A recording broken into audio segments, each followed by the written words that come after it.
So what do they call you? Oh, they call me Largo. What are you incarcerated for, and how long is your sentence? Right now I'm incarcerated for kidnapping and robbery. They give me 26 years. Where are you from out here on the streets? Basically, again, I'm from Norwalk, California, but everybody knows me on the streets and in prison system as a Largo provider in Norwalk. You were about to say something before I cut you off. I'm sorry about that, by the way. Oh, no, it's cool. You were going to say something, though, when I You had want asked me? you about your charge? Oh, yeah, I was just gonna. They gave me 26 years because of all my enhancements and everything. You know, they actually only gave me Well, I went to trial. They're trying to give me 25 to life. They weren't trying to offer me any deals, anything like that. So I went into the box with it and I ended up with 26 years altogether. I ended up getting found not guilty for the kidnapping and got charged for less charge of false imprisonment. And I only carried like 16 months, but where they got me at was a robbery. And because of my prison priors that I had from prior cases, they ended up doubling me up and then giving me a 5-year nickel prior. And then also that's just one of my cases. I also have another case out in Pomona. I took a deal for another robbery. They ended up filing on me when I was in Alley County fighting my case. They ended up picking up another charge on me. So yeah, altogether it ended up being 17 in Norwalk and 8 in Pomona. Sure. So basically, I didn't really have a really bad upbringing. I had parents that, you know, they were good to me and my 3 sisters. I had 3 little sisters. I'm the oldest. I'm the only son. And, you know, my parents are always there for us. They always make sure we had a roof over our head. They weren't involved in gangs, nothing like that. But, you know, I had family, you know, like other family, like my uncles. They were all from Norwalk, from that area where I grew up in. They're from Norwalk.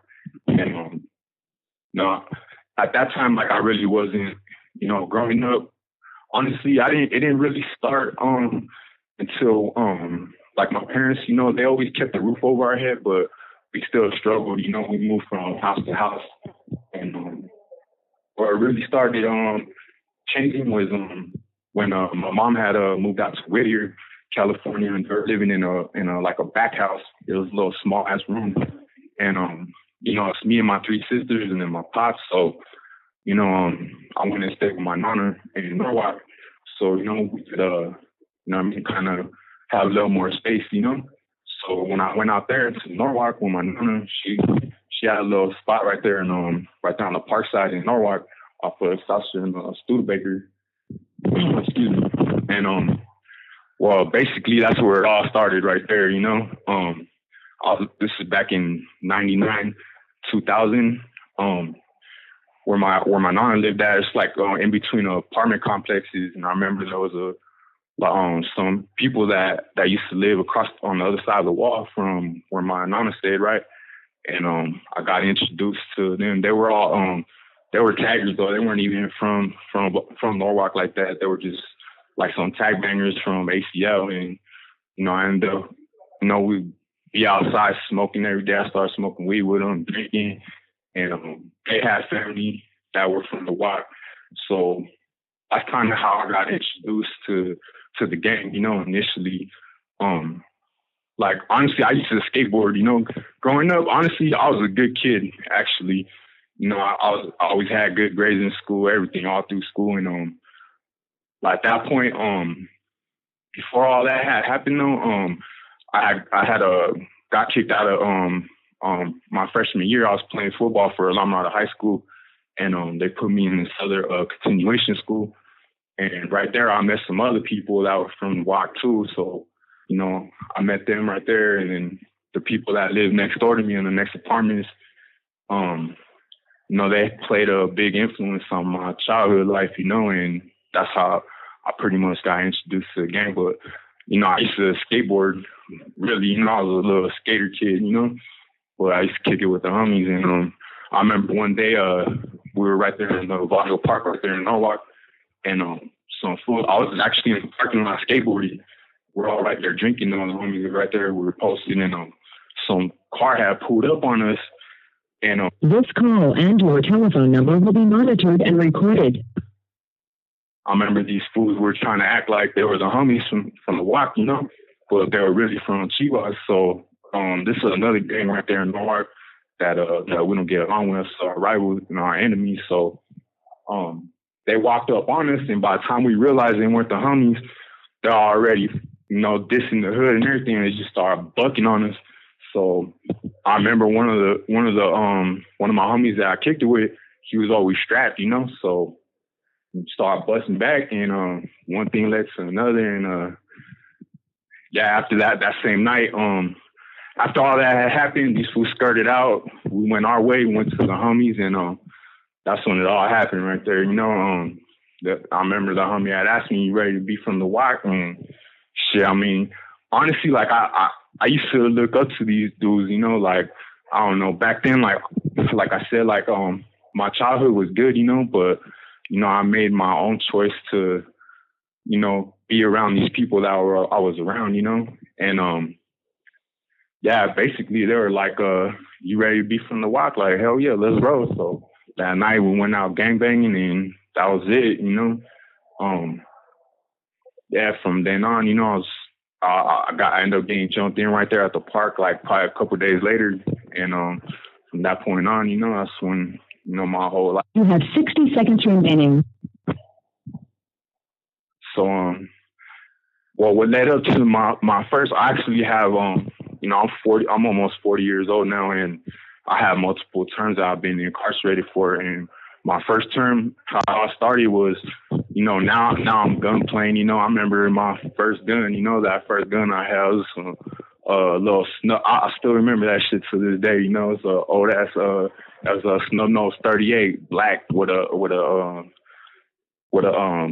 brown handle. You know, ugly ass gun, but that, you know, it used to do his job. You know, but I was running around with that for a while, and like I said, my mom and dad, they were struggling at the time, and I was going back and forth from my nana's house to Whittier, and I'd stay with my mom sometimes to help her out, you know. And well, I ended up, okay, let me get into the now. I'm already from the block now, so I was saying that I was going back and forth from my nana's house in Norwalk to stay with my mom in Whittier. And I ended up meeting some female out there in Whittier while I was staying with my mom. So this girl lived like around the block from where my mom stayed. And, you know, like I said, my family, you know, they were struggling at the time. You know, my dad was in and out of jobs and stuff. So they really didn't have money like that. And, you know, I wasn't able to have the things that I wanted. You know, I wanted nice clothes, jewelry, you know what I'm saying? I wasn't able to do that. You know, my parents were barely getting by, you know. So while I was being with this girl out there, there's this strip right there on this main street. And man, I don't even know what made me do it at first, but I started doing these robberies, you know. I was doing robberies though, first of all, before long. I mean, I have been doing them already, but for the one I actually got caught up for, we'll talk about that, you know. Basically, one day I went to my girl's house to go kick it with her, and she was like, "Man, babe, I need this, and this." You know what I mean? They needed stuff around the house and things like that. And I was like, "Man, bro, I had $20 in my pocket that day." I was like, "Yeah, bro, I gotta go do something about this," you know.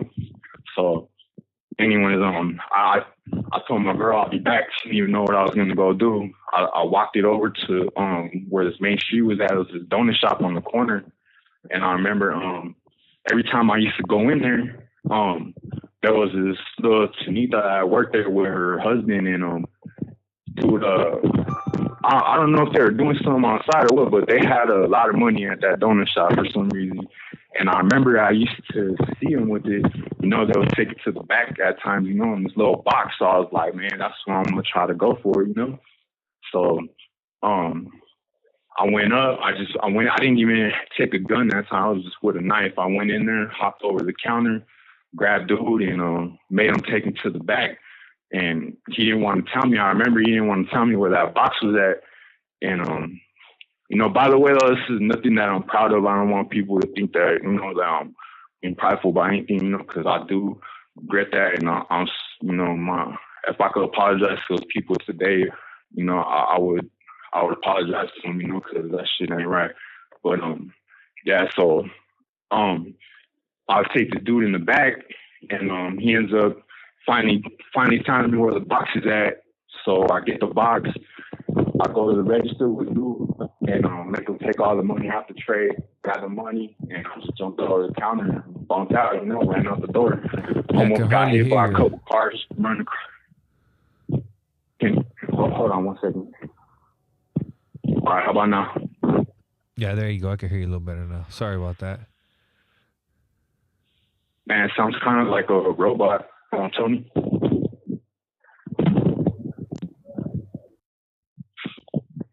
Yeah, so basically, I jump over the counter, head out the door, almost get hit by a couple of cars running across the main street, and I just run all the way to my girl spot.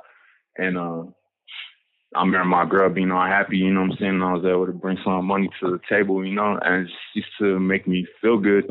Honestly, at that point, I was already addicted to doing robberies, as, it was quick money, and I was able to help my family out too at the same time.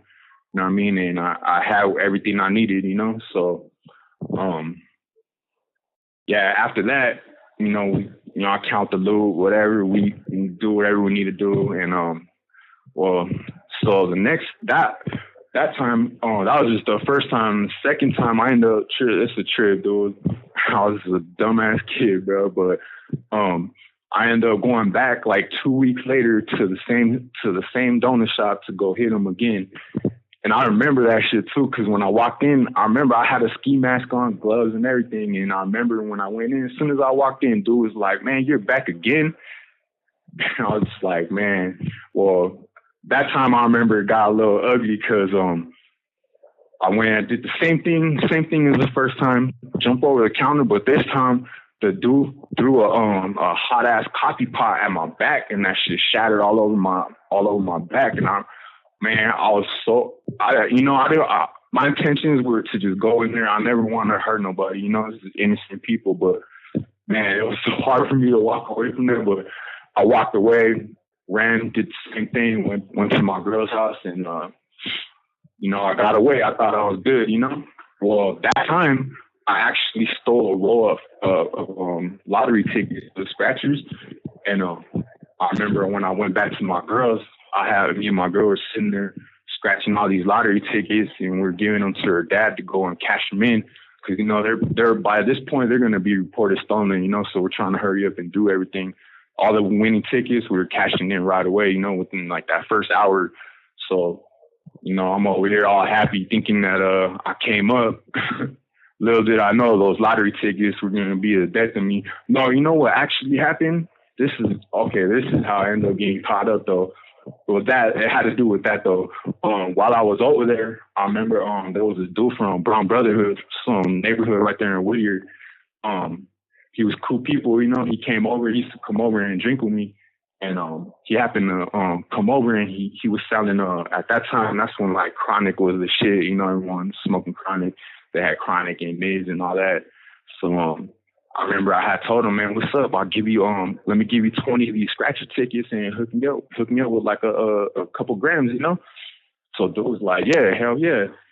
That was where I made that mistake, you know what I mean? And I gave dude these tickets, and basically I think my girl ended up, I don't know if that ever happened, but I think my girl ended up telling old boy later on, probably when the cops went to go question him and stuff, that she probably told him, that he got the tickets from me and all that, Well, I guess dude went and actually he went and tried to cash in one of those tickets that he won some money on at the same donut shop that I had just robbed. You know what I'm saying? Like, so through reports them stolen, and then, that's how that all happened, and then it ended up leading back to me, So I remember one day, I used to walk home from my girl's house. It was like 2 blocks around, So I would walk home late at night. And I remember one night I was coming out of her house. Man, it was probably like 1 o'clock in the morning, and I'm walking home, And I remember I don't know if they were all right there waiting for me already. All I remember is seeing a cop across the street with a gun pointed at me, telling me to freeze. So first thing I do, my instinct, I'm gone. So I'll take off running, and they end up tackling me in the alley right there. They end up catching up to me after I hopped a couple fences, and yeah, they got me, beat the shit out of me real quick, and that was it. I went to Los Padrinos juvenile hall right there for the first time. At this time, I'm only 16, mind you. So I'm in LP, and they're over here trying to try me as an adult, for these robberies. So, this call and your telephone number will be monitored and recorded. Yeah, so that's basically how I ended up getting caught up for my first term, for my first crimes. So I'm sitting in LP now, fighting my fitness. They're trying to try me as an adult, whatnot, and they ended up trying me as an adult, fighting my case for about a year. They ended up trying me as an adult, and now I'm in the they have a compound in Sylmore, California, and it was for like all the people that were going to YA or people that are getting tried as adults. And I remember being in that unit. I'm in the halls, I'm in this, I'm in there, thugging, repping my hood, and now I'm getting in fights in there, but like everybody that's there, I remember we're all fighting, either people are fighting life or, hella years, and so like it's pretty active right there, like I remember like that shit, it was wild. And no one really cares, everyone's getting washed up or stretched out, Fortunately I ended up only getting, I think I got 4 years. Yeah, I ended up taking a deal. My family actually paid for a lawyer for me, and she got it all the way dropped down to 4 years, but they didn't want to let me go to YA. They tried me as an adult, so I ended up getting 4 years and getting sent no state, for my first term,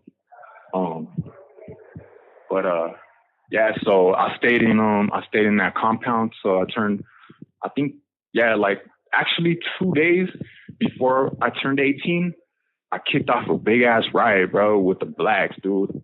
The blacks were hella deep right there.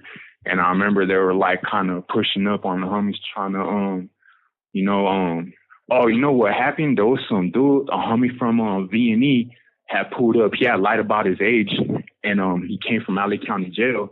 And I remember he landed in our unit, and old boy was with business, like this fool had came from the counties, like, hey, all this one-on-one with our blacks, you know what I mean? Like, we're supposed to be here for our people who are going to prison. Like, he had a whole mentality already that we really didn't even know yet, So he's lacing us up, and I remember I had told the homies, like, man, well, fuck these fools, like, I'll kick this shit off, because I remember I was making a head call one day, and this black dude from 30s had walked in to brush his teeth, and I was doing a sit down. And I remember he turned around and he was like, man, you a bitch. All right. Yeah, bet. And I remember I just let it go, right? I didn't do nothing. I already knew we were going to kick off a riot. So I let it go, and I went and told them, I was like, don't trip. I'll get on this fool, but y'all fools better jump and don't leave me hanging, So, yeah, and I ended up going and kicking this shit off right there in the unit. And right there, like, everything's on camera. So they seen that me and all the people that had jumped with me, all of us, like, we all went to the hole, right? We end up in the box. We think we're going to get kicked out to the unit. And they're like, hey, they wake us up in the morning, like a couple of days later, and they're like, yeah, you guys are all going to LA County Jail. It's a rat. You know what I mean? You guys, first thing smoking out of here, So here we are, you know what I'm saying? We're all right there, get on this bus. They came and picked us up. And I remember walking into LA County Jail for the first time, going through processing. I'll never forget that when I first stepped in LA County Jail, going through that processing, man. If you've been there, you know what I'm talking about, but it's not a place you want to be. It's ugly. You got people that are kicking, coming off the street, smiling in there, people throwing up. It's bad. And then back then, you would be waiting like 3 days just to get housed, So I remember sleeping in these holding tanks. Like, man, bro, I was so happy when I finally got housed. Like, man, I ended up landing in where did I land that time? I think I was in 3400, somewhere right there in NCJ. I think it was 3400. It was in 3400 on the 2000 floor. But I landed in a 6-man cell, and right there, you know, it's all they got us all integrated with the blacks, you know. So thank God I landed in a cell that was 4 homies and 2 blacks when I walked. You have 60 seconds remaining. You know, mind you, I'm coming from the halls right now, and you know, I don't know nothing about no politics yet, or you know what I'm saying, really about anything about prison, or you know, as jail, being in jail as a man, you know. And well, I remember there was a homie right there. There was a homie from B&E right there, and he had took a liking to me. He ended up being my homie right there in the cell, and he's lacing me up on everything, and I just remember like the homies being real welcoming with me, you know, like right away they give you everything you need, you know what I'm saying? They ask you where you're from, you know, and then they give you all the figures and all that, you know what I mean, the whole rundown. But I just remember feeling like, I don't know, like I wasn't scared or nothing, you know, it was like something like, you know, back then, like I like that, you know, like I used to like how the homie would, you know, people would so my first couple of days there, you know, I'm just peeping out, you know, everything that's going on. Mind you, you know, I'm coming from juvenile hall, you know, so I'm watching how the homie, you know, how he operates, you know, and I just remember thinking to myself, like, man, you know, like I actually felt comfortable where I was at, you know, like now when I think back on it, it's like, man, I can't believe like how my mind used to work back then, but you know, I just remember all the homies being good to me. They always made sure that I had what I needed. They let you know what's expected of you, whatnot. And, you know, I'm already a knucklehead as it is. So I'm pretty much raising my hand for anything that needs to happen, you know, anyone that needs to get checked or, you know what I mean? So, well, during this time while I'm waiting for reception, they ended up moving me to Wayside. So I landed in the dorms. I think I landed in Medium North at the time. And well, when I landed right there in that dorm, I ended up having a couple of my homies right there from my hood, you know, they're from the Walk. So, you know, right away I was like, hell yeah, you know, my homies are right here. Now I'm really running amok, you know, because I'm busted with my 2 homies that I know from the streets, you know. So, yeah, one of my homies is a little bit older, so he already had been to the pen before, and you know, he's already lacing me up because I'm at this point I'm waiting to catch a train, you know, to hit reception, you know. So yeah, he's just lacing me up, trying to get me ready for prison, you know. And in the meantime, you know, I'm in there running amok, fucking, you know, we boop-bopping fools in the back.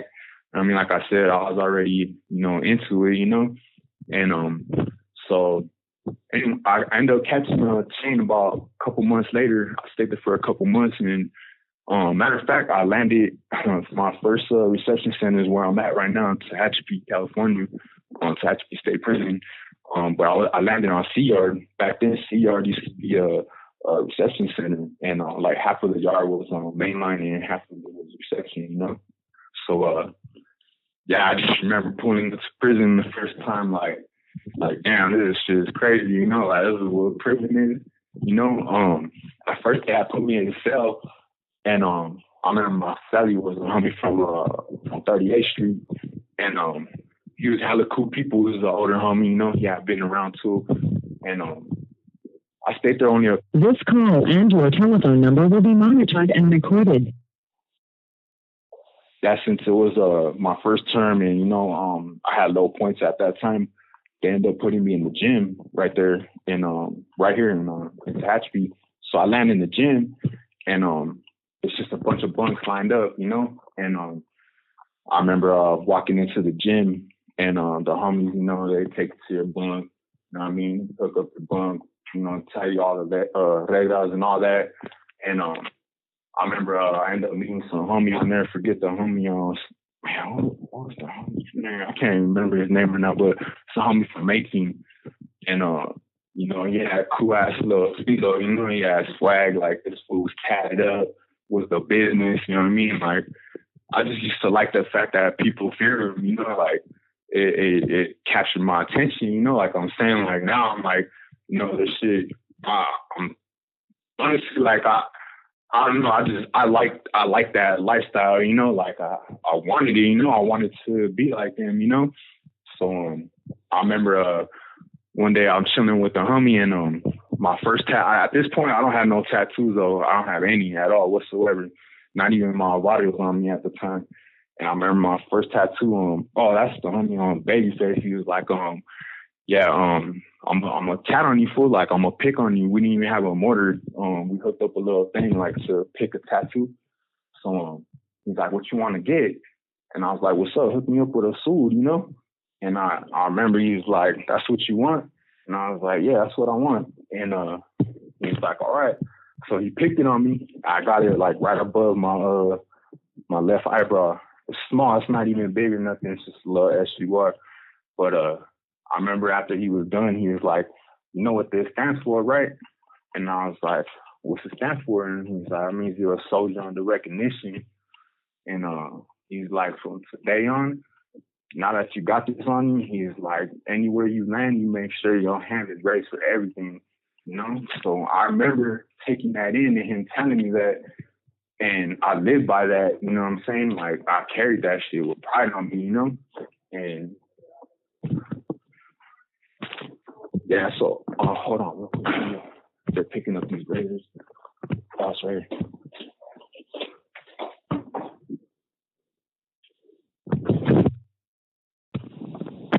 Sorry about that, Tony. Can you hear me? Yeah, I can hear you. It's all right, bro. No, it's just these cops are picking up. They be tripping on the razors. They're coming around. Yeah. So at this point, wow, what did I just leave off right now? Oh, I just got the SUR on my eyebrow. So yeah, I remember what the homie had told me. You know, I took it to heart, and like I said, I lived by that. You know, from that day forward. And I remember that time, you know, my first term, honestly, like I was still young, you know, so I really wasn't politicking like that yet or nothing like that. I was basically, then I ended up landing in from there. I only stayed there a couple months, and my OG homie, as a matter of fact, my OG homie was right there, and he laced me up on everything for when I touched down on the main line, you know, and I was thankful for that, you know, because I was already prepared to, you know, be wherever I need to be, you know, and get situated. So, you know, he told me how to order my packages, what to get. And at that time, it was cool because you could still get packages from the streets. You know what I mean?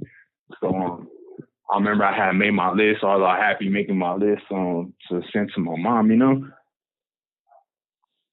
Excuse me. So, yeah, my first mainline I landed on, I landed over there in Jamestown. It's like up north, kind of by Susanville. And right there, that shit looks like a straight project. You walk in there and it's like a bunch of dorms. You know, it looks like the project, literally. So I ended up landing in this dorm. And yeah, right there, it's like a fire camp. Kind of like they put you there. You could do your time there, but you could also go to fire camp. So because of my case, they were trying to say that I had a violent case, so they didn't let me go to fire camp. So they're like, we're gonna transfer you to another level 2. So I was like, all right, cool, whatever. It was cool because where they transferred me, I ended up landing right there in Norwalk in CRC. So it was hella cool, you know. I'm right there. I'm close to home now, you know. Excuse me. So yeah, I end up catching the bus. I'll go to CRC. And when I land in CRC, there's more dorms, you know, it's still a level 2, but it's a little different, you know, like the caliber of people are a little, you know, and Jamestown, like everyone's trying to go to fire camp, you know, so all these fools over here is like on a whole nother trip, you know, and yeah, so I ended up staying in CRC for a while, and you know, I got in a few things right there, you know, a couple of race riots with the blacks, you know what I mean, the whites. I mean, just regular stuff, but yeah, while I was there, well, my girl that I was with when I was doing all those robberies that I told you about right there in Whittier, she had left me, she had told me straight up that she couldn't do the time with me. So, honestly, I didn't even have a girl at that point, my mom basically took care of me up until that point. And, I remember, excuse me, while I was right there in CRC, there was a homie right there from 18, and he was like, man, my boy, my Sancho, I remember he was married, and he's like, my Sancho wants to start coming to visit me too on Sundays. He's like, what's up, boy? You want to get some visits? So I was like, hell yeah, shit. So he ended up hooking me up with this chick that's gonna roll with his girl, to come to see him. And I started going out for visits. And at this point though, man, I don't even know. I haven't even been introduced to none of that shit. I didn't even know at that point, I really didn't mess around like that until later on in life, but like all I used to do was smoke and drink and shit like that, but I ended up getting hooked up with this female, and from there, man, just gotta, I really started getting more into the prison game, with the whole drug flow and everything. And, you know what I'm saying? I used to do my thing right there. And I remember the first time I came back from a visit, and I was like, man, I was like, this is what it looks like. You know what I mean? And I didn't mess around still. I remember I just used to sell it.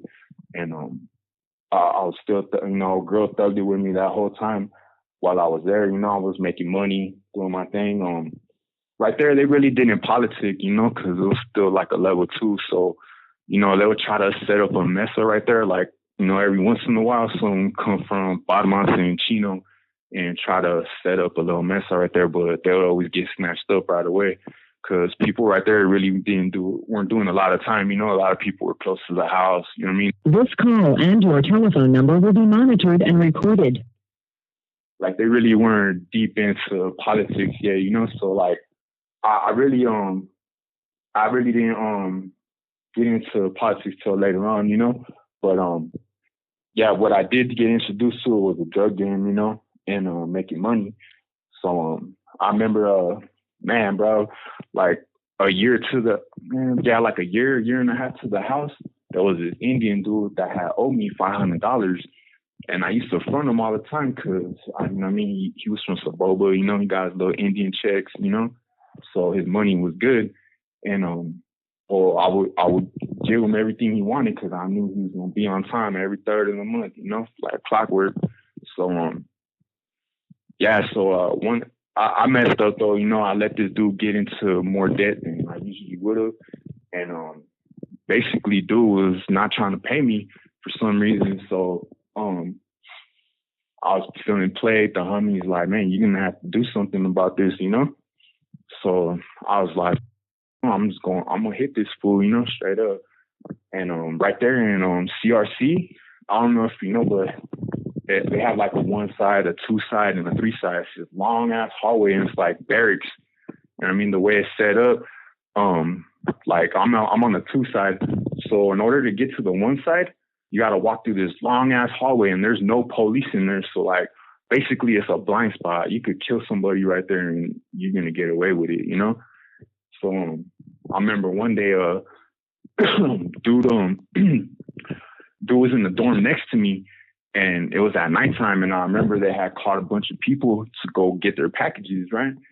So I hear that they called old boy that he's on the list to go get his package, and I told the homie like, man, show me the banger, you know what I'm saying? Like, I'm gonna get this out the way right now because he's gonna walk through this hallway with me, So the homie wanted to roll with me, and I was like, man, you know what? Honestly, like, this is my shit right here, I have always taken care of my own dirty work. I never, at that point, like, really asked anyone to get involved with my issues, And, he ended up going with me anyways. So we go and we follow this dude in the hallway. And, so this is my first time I ever stabbed somebody in prison, So I hit this fool, you know what I mean? And the fucking, the handle breaks inside the dude. I mean, the handle breaks and the piece. You have 60 seconds remaining. So I panicked, you know what I mean? And at that point, the homie already, after I hit him, I took off and the homie just got on him and started fucking him up right there in the hallway. And I'm just trying to get away from the crime scene now, you know? And then I end up turning around, see the homie coming behind me. The police don't even know what's going on, bro. Dude's right there leaking and shit. And we get all the way back to our building before the alarm even goes off, dude. So I remember we get back to the dorm and I was like, I remember looking at this dude's blood all over my hands and I was like, man, bro, I can't even believe I just did this right now, you know? And well, after that, I mean, honestly, once I did that, I ended up getting caught up for that. You know what I mean? They came and snatched me up later on. Someone had seen me, and they basically snitched on me. Ended up snatching me up, and I ended up going to the hole for my first time. But right there in CRC, yeah. So, as I was saying, I had just got done hitting this Indian dude in the hallway. So, I'm back in my dorm. And somebody had ended up snitching on us. Well, they snitched on me. The homie got away with it. And they came about, 20 minutes later, come into the dorm, handcuff me, and they take me to Chino State Prison. Back then, the hole in CRC, you got to go to Chino. So now I'm over here. I landed in Baltimore, so I'm in the hole over here. And this is a whole nother scene over here, you know, like, this is active, you know, like this headquarters, you know, Eastside Baltimore, that it had been headquarters for a long time. I don't think it's still like that to this day, but at that time, that's when it was. So I land there in the hole for my first time, and I'm stressing out because, you know, I just hit dude. I got a year to, you know, I'm like probably a year to the house at this point, you know, and mind you, my family's waiting for me to come home, you know. I got my girl, my mom, my sisters, they're all waiting for me to come home, you know? So I'm sitting in the hole now, stressed the fuck out. I don't know if I'm going to get time, I don't know what's going to happen. So I'm going through the whole process right there in Guatemala, right there. You know, they speak Nawa, so I'm tripping out because I'm hearing this other language. This call and your telephone number will be monitored and recorded. You know, they do their Gayo and Nawa, and the blacks, they speak Swahili. You know what I mean? The whole, you know, everything is real respectful and organized. You know, I was like, man, this shit ain't nothing like where I came from. And so, yeah, I'm sitting up in the hole. You know, the homies get at me, let me know what's suspected of me. You know, we blast the paperwork, everything's good. Oh, and I didn't know nothing about fishing. I just remember a line pulling up to the front of my door, and I'm like, man, what the hell is this? You know, like I didn't even, you know, fishing was new to me. Basically, fishing is how we communicate when you're in the hole. You know, if someone 4 or 5 cells down from you want to holler at you, you know, they'll send a line. You make a line with your boxer string, and I didn't even know how to make a line, you know, so. Yeah, this line pulls up in front of my door. Good thing it landed right there, and I just hear someone calling me on the tier, like, "Hey, pull that line in," you know. So I get a piece of cardboard, I pull the line in, and it's a little one time on. It's my first wheeler, you know, like really that I read. I was like, you know, they have a lot. They're explaining the Gayo and Nawa, all, you know, just basically all the rules and what they expect of you, you know. Mandatory yard. I wasn't used to that because over there where I was at, you know, you pretty much do your own program in the dorms. You know, you go to yard when you want. Basically, yeah, you run your own program. And right here, it's like, okay, now I got to go to yard. So my first yard, I remember I went out and I'm tripping out because they have a bunch of cages out there, you know. So yeah, we get out to the yard. The homies get at me.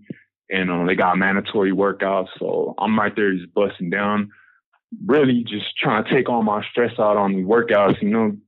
Thank God, because, man, that shit used to be crucial back then, you know. And, yeah, so I'm sitting up in the hole. I go to committee, and they actually tell me that they give me, what they give me? I think they gave me like a 6-month suspended shoe or something. And basically they gave me the write up and they were like, we're gonna kick you back to CRC. We're gonna kick you out the hole, And you got this new case, this DA referral pending. So I was just happy, like, damn, hell yeah, like I'm gonna get kicked out. I'm going back, So yeah, they ended up transferring me back to CRC, and I get back to CRC, and now, I mean, I had just hit old boy, and by the time I come back, word had already went around. So I noticed how the homies would, I started getting that little recognition, that little respect, and that first little taste of that. I remember how it felt. I'll never forget that, like I felt prideful, like finally, that's what I'm striving for, and yeah, so I'm right there. I got like a year left, things go back to normal.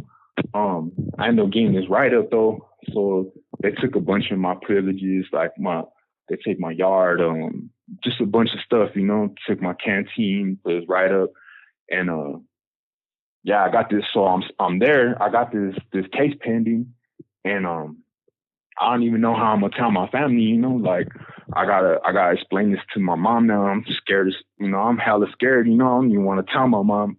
Really, I just didn't want to break her heart. Because she's been waiting all this time for me to come home, and it's getting close now. So yeah, I ended up telling my mom, and I remember her crying on the phone. Like that shit broke my heart, dude. It was something hard to go through. My sisters are all sad, and my girl was tripping on me. Like, she didn't know if I was going to get out or what was going to happen, if they were going to pick up on me.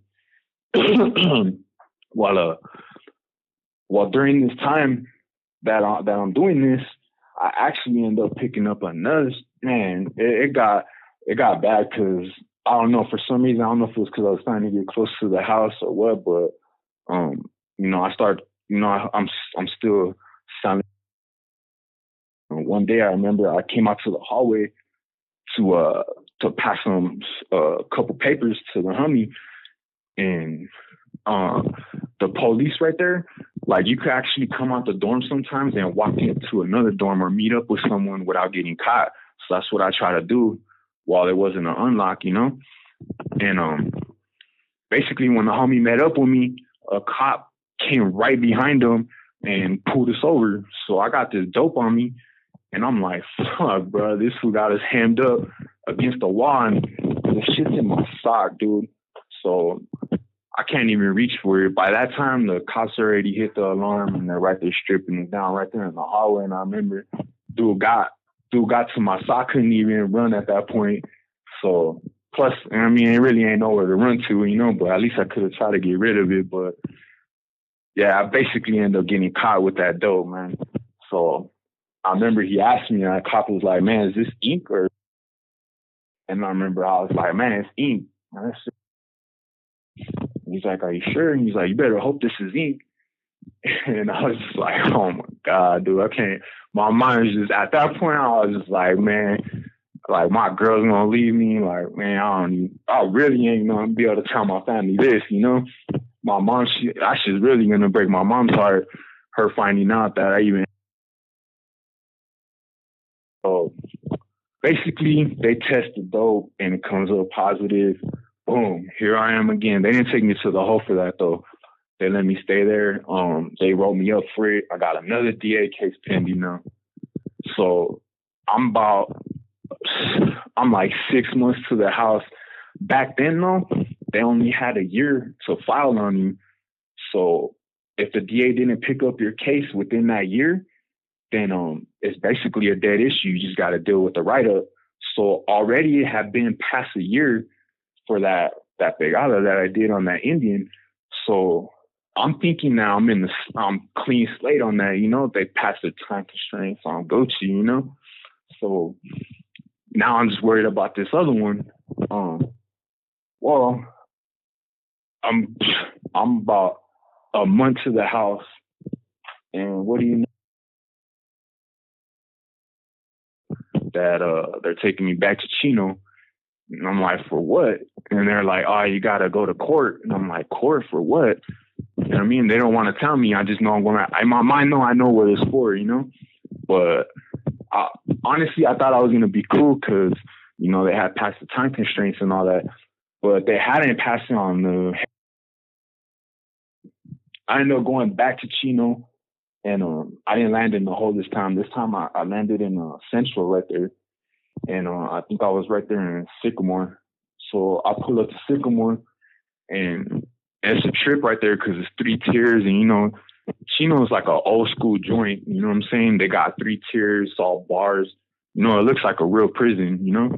And I walk in to my first cell. I meet my cellie. He ended up being hella cool people. I tell him, now, you know what I mean? I basically ran him down, you know, while I'm there and what I'm going through, you know, at the moment. And he's telling me like, oh, you're good, you know, you should be good on the time constraints. They only have a year. And I was like, in my mind, I'm like, man, I know, but I got this other charge too for this black. And so basically they end up filing on me. They end up filing on me. Boom, that's what I'm there for. They take me to, I remember I caught a sheriff from, what county is that? Riverside County? Yeah, I believe it was Riverside County. This call and your telephone number will be monitored and recorded. Matter of fact, they took me to Murrieta. I don't know if that's still Riverside County, but they took me to their county jail over there to go to court. So they housed me. I'm over here now. I'm in you know, the county is a lot different from LA County, and I mean the homies were cool and everything. Everyone, you know, it's the same thing. It's just, you know, I was kind of like an outsider, you know, because I wasn't from IE, you know, I'm from LA. So, you know, the homies they treat you a little bit different, but you know, we all still right there, you know, thugging for the same cause and everything, you know. So while I'm there, probably like 2-3 days later, I get situated. 2-3 days later, they call me for court. And I remember going to my first court date, and I'm thinking, like, man, dude, like, what am I going to do with this? You know, like, what's going to happen? I don't know what's going to happen. The lawyer comes in, talks to me, and he's telling me that, excuse me, he's telling me that they're going to try to give me, that they were going to give me 4 or 6 years, something like that. I'm like, what, 4 or 6 years? And he's like, yeah, that's what they're offering you right now. Well, I asked him, like, man, well, what about my parole days coming up in like 30 days, you know? Is there any way that I could bail out? And he was like, yeah, well, if you got the money, you could bail out. So basically, I went back to my unit after that court date. I didn't take no deal. I just told them to postpone it. And, you know, I was going to try to bail it out so I could fight this case from the street. You know, I'm trying to get home to my family, you know? So, yeah, I go back to the county jail and telling my cellie what's going on. And I remember he's telling me that the problem I was going to have was getting my parole officer to lift the hold because they were going to have a parole hold on me. So even if I did post bail, they were still not going to let me out until my PO. You have 60 seconds remaining. So my whole dilemma at that point, I had my mom, everybody pitched in, plus I had some money set to the side, you know. This girl that I was messing with at the time, you know, she was wealthy, you know, so she was able to sign for me and put some bread, you know, kicking some bread to the table. My mom, you know, my mom and my dad, of course, they helped me, you know, they got me bailed out. Well, I got the money together, and now my whole issue is with my PO. So I tell my mom that she needs to go find out who my parole officer is so he could lift my parole hold, because when my date comes, they're not going to let me out. So my mom, man, I love my mom. She's rest in peace right now. That was my best friend, man. So, yeah, she ended up, excuse me.